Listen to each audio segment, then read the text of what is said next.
Kasunod ng nakaraang episode, nagpakita sina Zuo Fan at Shangguan Yulin ng isang walang kapintasang, labis na nakaaantig na pagpapakita ng pagmamahalang magkapatid.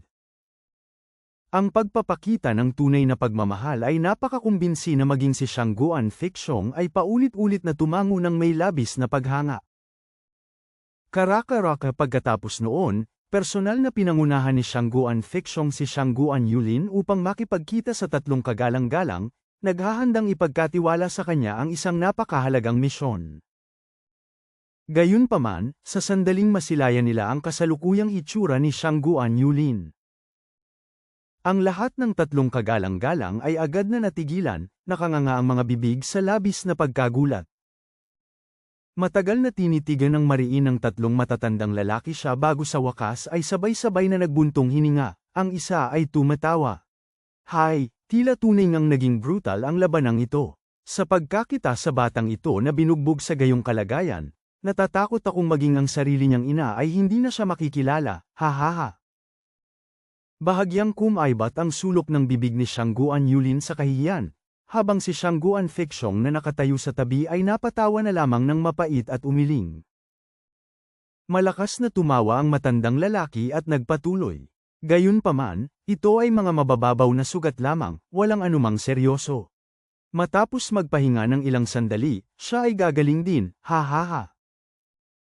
Di nagtagal, naging seryoso ang ekspresyon nilang tatlo, at ang matatalim na kislap ay biglang sumilay sa kanilang malalabong, may edad ng mga mata habang ang isang kagalang-galang ay kalmadong nagsabi.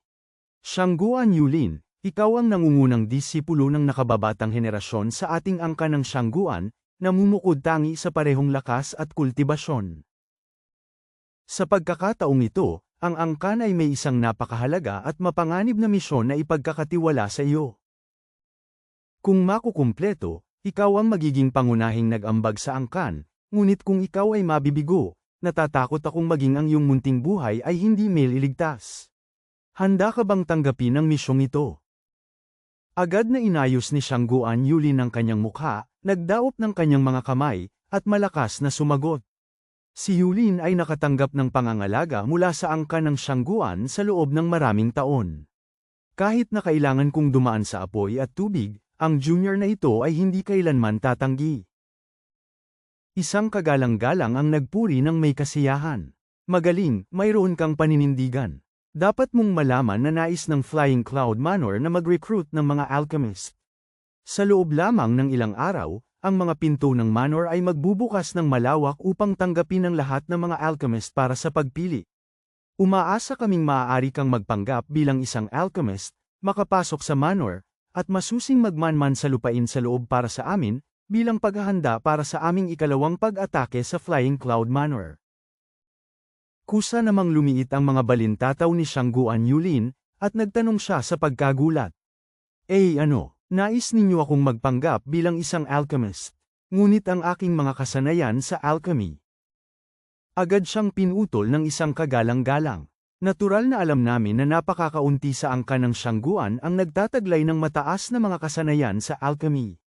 Iyon mismo ang dahilan kung bakit kailangan ka naming ipadala.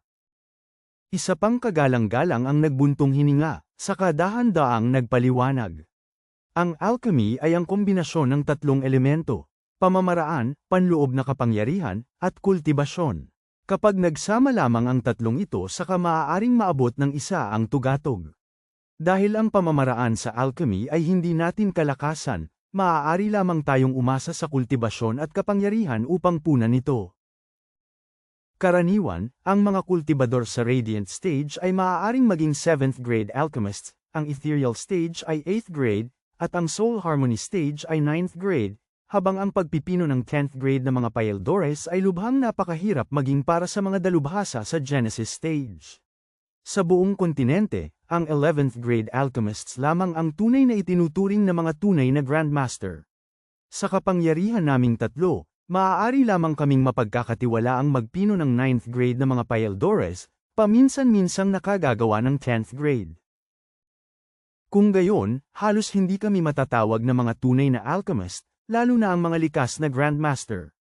Kung tungkol sa iyo, natatakot akong hindi ka man lamang kwalipikado bilang isang 7th grade alchemist, halos nakapagpipino lamang ng 6th grade na mga Paildores sa pinakamataas.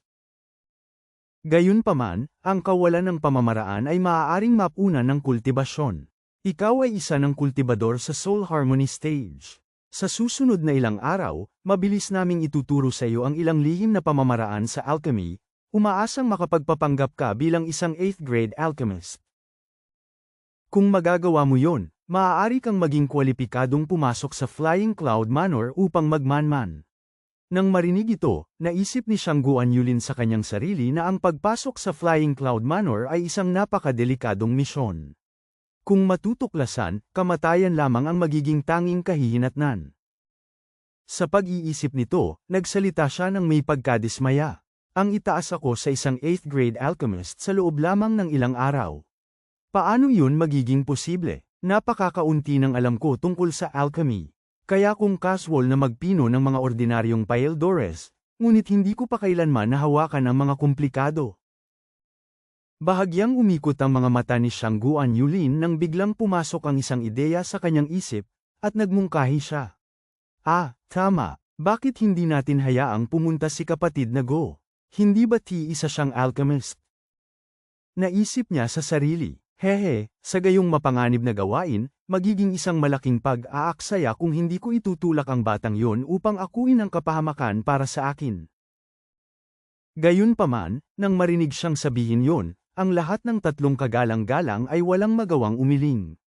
Isang nakatatanda ang dahan-daang nagsabi, Yulin, tunay ngang isinaalang-alang namin ang taong yon na may apelyidong Go.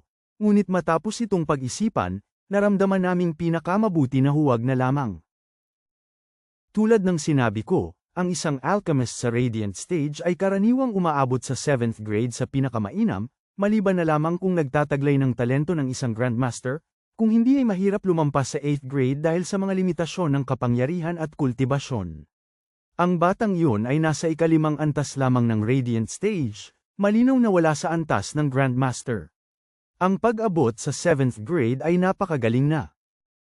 Ang gayong kasanayan ay maaaring kapansin-pansin sa 4 pang maliliit na lupain, ngunit sa loob ng Sword Star Empire, ito ay medyo karaniwan lamang. Bukod pa rito, siya ay isang tagalabas na hindi pa ganap na nakukuha ang ating tiwala. Ang isang mapanganib na misyon na may kinalaman sa kaligtasan ng buong angkan ay pinakamahusay na ipagkatiwala sa mga maasahang miyembro ng angkan. Nang marinig ito, kumaibat ang mukha ni Shangguan Yulin. Nawala ng masabi sa harap ng tatlo, nagngit-ngit siya sa loob-loob niya. Kaya ibig ninyong sabihin tatlong matatandang hakluban na ang mapanganib na pagmamanman na ito ay dapat gawin ng mga miyembro ng angkan sa halip. Lintik, bakit hindi na lamang kayong mga matatandang immortal ang pumunta sa halip na ipagpilitang itulak ako sa maruming tubig na ito? Habang lalong nag-iisip si Shangguan Yulin, lalo siyang nagtatanim ng hinanakit. Malalim na nakakunot ang noo, mabilis na gumalaw ang kanyang mga mata habang sinusubukang maghanap ng paraan makatakas. Biglang inilabas ni Shangguan Yulin ang kanyang dibdib nang may tindig ng ganap na katwiran at magalang na nagsabi. Pag-uulat sa tatlong kagalang-galang. Nararamdaman ng junior na ito na tunay ngang medyo hindi kayo patas kay kapatid na Go. Marahil bago ang araw na ito ay hindi natin siya ganap na mapagkakatiwalaan, ngunit ngayong araw ay nanatili siya sa aking tabi nang hindi lumalayo kahit kalahating hakbang. Bukod pa rito, sa pagkakita kung paano niya hinanap ang buong lungsod para sa akin, siya ay ganap na karapat-dapat sa ating tiwala. Tiyuhin, tama po ba ako? Matatag na tumango si Shangguan Fiction. Totoo nga yan. Nag-isip sandali si Shangguan Fiction at nagpatuloy. Orihinal ko sanang balak na talakayin ito sa mga kagalang-galang kanina lamang. Dahil binanggit ito ni Yulin, nais kong ibigay ang aking opinyon at anyayahan ang mga kagalang-galang na isaalang-alang ito. Sa pamamagitan ng pangyayari ngayong araw, kahit na walang sinuman mula sa ating panig ang nagbabantay kay Zhuo Fan, hindi pa rin niya tayo ipinagkanulo, na nagpapakita ng kanyang malalim na katapatan. Naniniwala ako na maaari na nating alisin ang pagkakakulong sa mag-ama at tratuhin sila bilang tunay na mga miyembro ng ating angkan ng Shangguan. Bukod dito, ipinakita ngayong araw na ang batang ito ay may matinding pagkamaginoo, at ang kanyang pag-uugali ay lubos na tumutugma sa estilo ng ating angkan ng Shangguan. Bahagyang itinaas ng tatlong kagalang-galang ang kanilang mga kilay, mariing tumingin kay Shangguan Feixiong ng ilang sandali bago nagpalitan ng tingin at dahan-daang tumango. Ang isa sa kanila ay nagsabi, "Feixiong, ang iyong paghuhusga sa pagkatao ay tunay ngang napakahusay. Magpatuloy tayo ayon sa iyong nais. Gayunpaman, kung tungkol sa misyong ito na magmanman sa Flying Cloud Manor." Bago pa man matapos ang kagalang-galang, ikinuyom ni Shangguan Yulin ang kanyang mga kamao at nakiusap ng may taimtim at tapat na ekspresyon. "Tatlong kagalang-galang, mangyaring bigyan po ninyo ng pagkakataon si kapatid na Go. Tunay po siyang nagsusumikap na makibagay sa ating angkan ng Shangguan." Nang makita ito, tumango si Shangguan Feixiong nang may pagsang-ayon, lalo pang naantig sa kanilang kapatiran. Gayunpaman, medyo naguguluhan pa rin siya. Minsan lamang silang magkasamang lumabas, kaya bakit naging napakalalim bigla ng kanilang pagmamahalan? Naisip ni Shangguan Feixiong sa sarili. Ito kaya ang backlog na nabuo sa pagitan ng dalawang lalaki matapos dumaan sa pagsubok ng magkasama. Tiyak na ganoon nga. Sa pag-iisip niyon, sumabat si Shangguan Feixiong. Tatlong kagalang-galang, si Zhuo Fan ay isa pa ring tunay na alchemist. Maging sa 7th grade, ito ay napakahalaga. Sino ang nakakaalam, baka tunay ngang magkaroon siya ng pagkakataong makapasok sa Flying Cloud Manor. Ang paghahagis ng mas malawak na lambat ay walang idudulot na pinsala sa atin. Bakit hindi natin hayaang subukan nilang dalawa na pumasok? Sino man ang mapili ay lubos na makikinabang sa ating plano. Lingid sa kaalaman ni Shangguan Feixiong na sinusubukan lamang ni Shangguan Yulin na hilahin si Zhuo Fan pababa kasama niya. Hinihimas ang kanilang mga balbas at nagpapalitan ng tingin. Tumingin ang tatlong kagalang-galang kay Shangguan Feixiong, ang isa ay bumubulong. Dahil ganoon ang kalagayan, bakit hindi natin hayaang subukan ang batang iyon sa labas? Nang marinig ito, masayang tumango si Shangguan Feixiong, habang si Shangguan Yulin naman ay lalo pang nagtulak sa bagay na iyon nang may pananabik, tumatawa. Tama po yan. Kailangan nating bigyan ng pagkakataon si kapatid na Go. Hayaan siyang sumubok, hahaha. Gayunpaman, nanatiling nag-aalangan ang isang kagalang-galang. Ngunit, siya ay isa pa ring tagalabas, kaya kaming mga matatandang lalaki ay hindi pa rin maaaring maging ganap na panatag. Sabay-sabay na nagkunot ng noo ang tatlong kagalang-galang nang may pag-aalala habang idinagdag ng isa. Ang hayaan siyang pumunta ay ayos lamang, ngunit may isang tao mula sa ating panig ang dapat sumama at magbantay sa kanya upang maiwasan ang mga kapahamakan na maaaring maglagay sa panganib sa angkan. Mabilis na sumabat si Shangguan Yulin. Wala pong problema roon. Hangga't itinuturing natin si kapatid na Go bilang pamilya at binibigyan siya ng pagkakataong makapagbigay ng kapuri-pering serbisyo, yun lamang ang mahalaga, hahaha. Bahagyang ikinunot ni Shangguan Feixiong ang kanyang noo sa pag-aalala. Kung magtatrabaho si Zhuo Fan para sa atin ngunit magtatalaga tayo ng magbabantay sa kanya, natatakot ako na masaktan si Munting Sanzi kung malalaman niya. Ngayong araw, nakita ko na ang tunay na likas na pagkatao ng bata. Bagamat di siya ay nagbibiro at nanunumbat, siya ay may malalim na kabutihan sa puso. Paano magagawang tratuhin ng ating angka ng Shangguan ang mag-ama ng ganito? Nagbuntong hininga ang isang kagalang-galang. Feixiong, ang isang taong nagtatagumpay sa mga dakilang bagay ay hindi dapat magtuon sa maliliit na detalye. Inulit ni Shangguan Yulin. Totoo nga po, tiyuhin, tiyak na hindi ito mamasamain ni kapatid na Go. Sumagot si Shangguan Feixiong. Gayunpaman, ang pagpapadala ng isang estranghero upang magbantay sa kanya ay maaaring magdulot ng hinanakit at lumikha ng agwat sa pagitan natin. Bakit hindi na lamang natin hayaang sumama si Yan-er?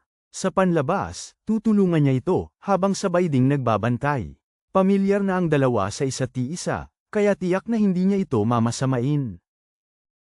Nang marinig ito, agad na nagbago ang ekspresyon ni Shangguan Yulin, at nagmamadali siyang umiling upang tumutol. Ano, ang pinsan? Hindi po, hinding-hindi maaari.